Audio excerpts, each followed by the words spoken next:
जय श्री कृष्ण भक्तों। श्रीमद् भगवद गीता अध्याय 3 श्लोक 7।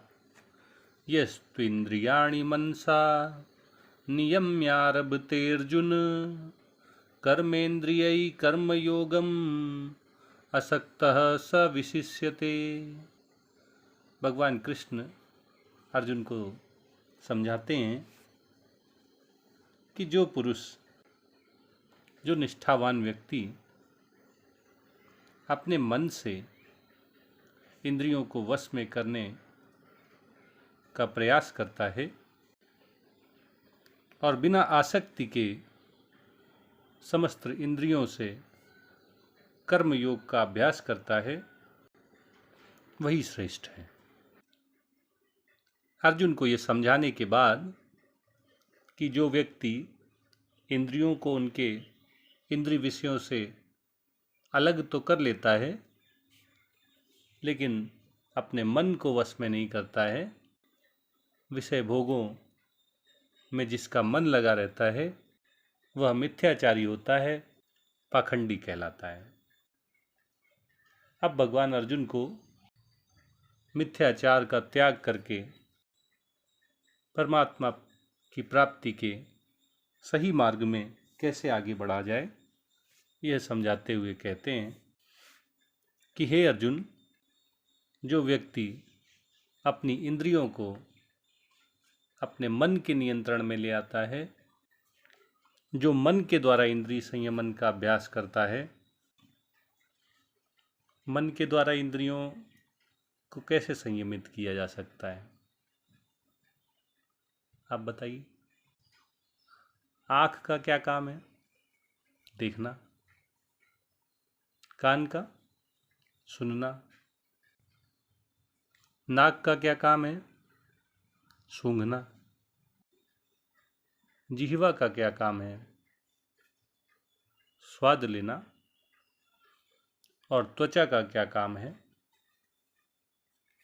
स्पर्श करना।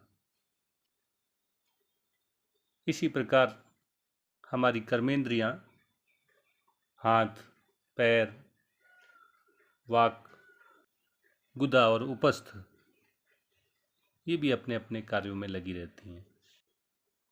मन में परमात्मा के प्रति भक्ति, ब्रह्म जिज्ञासा, निष्काम भाव से कर्म करने का दृढ़ निश्चय करके जब हम अपनी इंद्रियों को परमात्म तत्व का ज्ञान अर्जित करने में, आत्मस्वरूप का बोध करने में, भगवान की भक्ति करने में, निष्काम भाव से कर्म करने में लगा देते हैं, तब हमारी इंद्रियां मन के इस दृढ़ संकल्प, इस निश्चय का अनुसरण करती हैं और भगवत कार्य में लग जाती हैं। इस प्रकार हम मन के द्वारा अपनी इंद्रियों को अपने वश में कर सकते हैं, अपने नियंत्रण में ला सकते हैं। भगवान अर्जुन से कहते हैं कि जो व्यक्ति विषयों के प्रति राग और द्वेष दोनों से मुक्त हो जाता है, न तो कर्मों के प्रति उसमें आसक्ति रहे, न वह किसी कर्म से घृणा करे, और न ही कर्मों के फलों के प्रति उसकी कोई कामना हो, कोई वासना हो, और अपनी कर्म इंद्रियों, ज्ञान इंद्रियों, मन के द्वारा कर्मयोग का आचरण करता है, व्यवहार करता है, अपने जीवन में कर्मयोग का पालन करता है।